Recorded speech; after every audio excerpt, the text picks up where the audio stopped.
నమస్కారం. మన తెలుగువారి డేటింగ్, పెళ్లిళ్ల ప్రయాణంలో ఉండే ఫన్, కామెడీ గురించి ఇప్పుడు మనం మాట్లాడుకుందాం. సీక్రెట్ మీటింగ్స్ దగ్గర మొదలుపెట్టి ఇంట్లో రిమోట్ ఎక్కడా అనే సీరియస్ గొడవల వరకు ఈ జర్నీ ఎంత సరదాగా ఉంటుందో కదా. పదండి, ఇక మొదలుపెట్టేద్దాం. అవును, ఈ ఒక్క మాట చాలండి, మొత్తం కథ చెప్పేస్తుంది. డేటింగేమో ఒక సీక్రెట్ ఆపరేషన్ లాంటిది, ఎవ్వరికీ తెలియకుండా జాగ్రత్త పడాలి. కాని పెళ్ళి అదొక పబ్లిక్ ప్రాజెక్టే, ఊరందర్నీ పిలిచి మరీ చేయాలి. ఈ రెండింటి మధ్య నలిగిపోయేది మనమే. ఆ కామెడీ ఏంటో ఇప్పుడు చూద్దాం. సరే, మరి మొదటి దశ ఏంటి? అదేనండి మన డేటింగ్. అదే మన సీక్రెట్ మిషన్ అనమాట. ఒక బంధాన్ని అందరి కాళ్లలో పడకుండా కాపాడుకోవడానికి పడే తిప్పలు, అందులో ఉండే నవ్వులు, అబ్బో అదో పెద్ద కథ. ఇది చూడండి, అబ్బాయేమో చాలా సింపుల్గా అనేస్తాడు, 5ంటికి కలుద్దామని. కానీ అమ్మాయి ఇంట్లో పరిస్థితి వేరుగదా.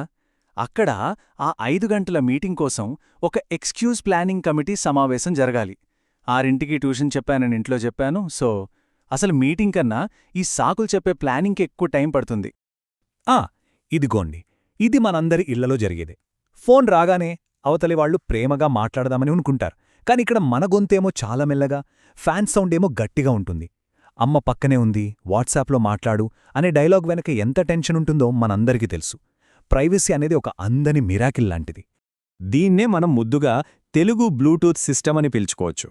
ఏ టెక్నాలజీ కూడా మన అమ్మానాన్నల బ్యాక్గ్రౌండ్ అలర్ట్ సిస్టమ్ని బీట్ చేయలేదు. అంతే, వాళ్ళేదో పని చేసుకుంటున్నట్టు నటిస్తున్నా వాళ్ల చెవులు మాత్రం ప్రతి మాటను స్పష్టంగా రికార్డ్ చేస్తూనే ఉంటాయి. సరే, ఈ సీక్రెట్ మిషన్ ఎలాగోలాగా కంప్లీట్ చేశాక అసలు సిసలైన స్టేజ్ వస్తుంది.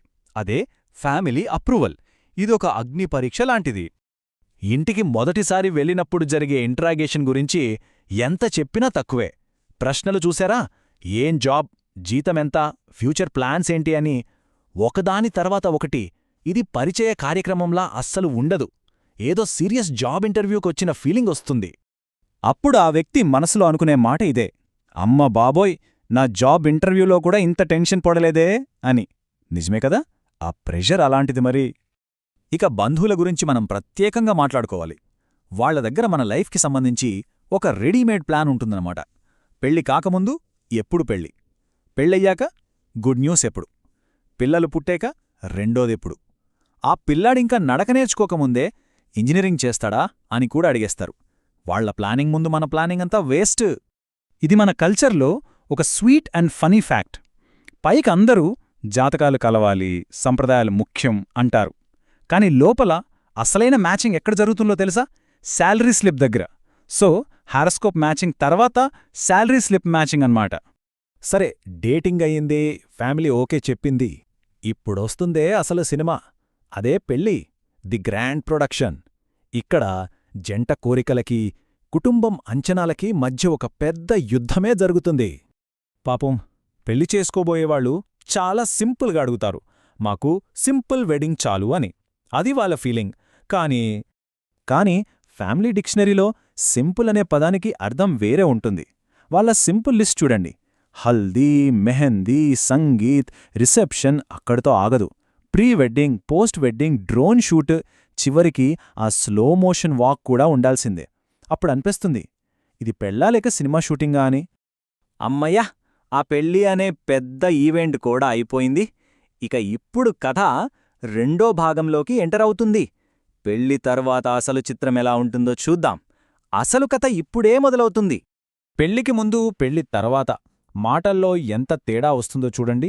ఒకప్పుడు రొమాంటిక్గా మిస్ యూ అని వచ్చిన మెసేజ్లు ఇప్పుడు వచ్చేటప్పుడు పాలు తీసుకురా అని వస్తాయి. ప్రతిరోజు కాల్ చేసుకోవాలి అనుకున్నవాళ్లే అసలు నా ఫోన్ ఛార్జర్ ఎక్కడ పెట్టావు అని గొడవపడతారు. రొమాన్స్ కాస్త రియాలిటీగా మారిపోతుందన్నమాట. ఇక సోషల్ మీడియాలో అయితే కథ వేరే లెవెల్లో ఉంటుంది. ఫోటోలు చూస్తే వాళ్ల కింద కామెంట్లు: made for each other, perfect couple, blessed అన్నీ చూసి మనమేమో అబ్బా ఎంత బాగుందో వీళ్ల లైఫ్ అనుకుంటాం. కాని ఆ పర్ఫెక్ట్ స్మైలున్న ఫోటో వెనకాలున్న నిజమేంటో తెలుసా? ఆ ఫోటో దిగడానికి జస్ట్ కొన్ని నిమిషాల ముందే ఒక చిన్నపాటి ఆర్గ్యుమెంట్ అయిపోయి ఉంటుంది. ఆన్లైన్లో కనిపించే ఆనందం వెనుక ఇలాంటి చిన్న చిన్న నిజాలు దాగి ఉంటాయి. అవును, ఈ లవ్ మ్యారేజా, అరేంజ్డ్ మ్యారేజా అనే డిబేట్ ఎప్పుడూ నడుస్తూనే ఉంటుందే. ఒకటేమో 1 సంవత్సరంలో తీసుకున్న నిర్ణయం, ఇంకోటేమో 1 గంటలో తీసుకున్న నిర్ణయం. కానీ ప్రాసెస్ ఏదైనా ఎండ్ రిజల్ట్ చాలాసార్లు ఒకటే, ఇద్దరూ కలిసి రిమోట్ ఎక్కడా అని వెతుక్కోవడమే. సో ఫైనల్గా మనకు అర్థమయ్యేది ఏంటంటే, జర్నీ ఏదైనా, అది లవ్ అయినా అరేంజ్డ్ అయినా, జీవితం అంటేనే కామెడీ, డ్రామా ఇంకా ఎమోషన్స్ కలిసిన ఒక ప్యాకేజ్. పర్ఫెక్ట్ రిలేషన్షిప్ అంటే గొడవలే లేకపోవడం కాదండి, ఎన్ని గొడవలొచ్చినా ఒకరినొకరు అర్థం చేసుకుని ముందుకు సాగడమే. చివరిగా, లైఫ్లో ఎన్నో పెద్ద పెద్ద ప్రశ్నలుంటాయి. మనం తీసుకున్న నిర్ణయం కరెక్టేనా, మన ఫ్యూచర్ ఎలా ఉంటుంది అని ఇలా చాలా ఆలోచిస్తుంటారు. కానీ రోజువారీ జీవితంలో వీటన్నిటికంటే ఒక పెద్ద అత్యవసరమైన ప్రశ్న ఒకటుంటుంది. అదేంటంటే, రిమోట్ ఎక్కడ? చూసారా, జీవితంలోని పెద్ద పెద్ద కన్ఫ్యూషన్స్ని ఈ చిన్న ప్రశ్న ఎంత సింపుల్ చేసేస్తోందో.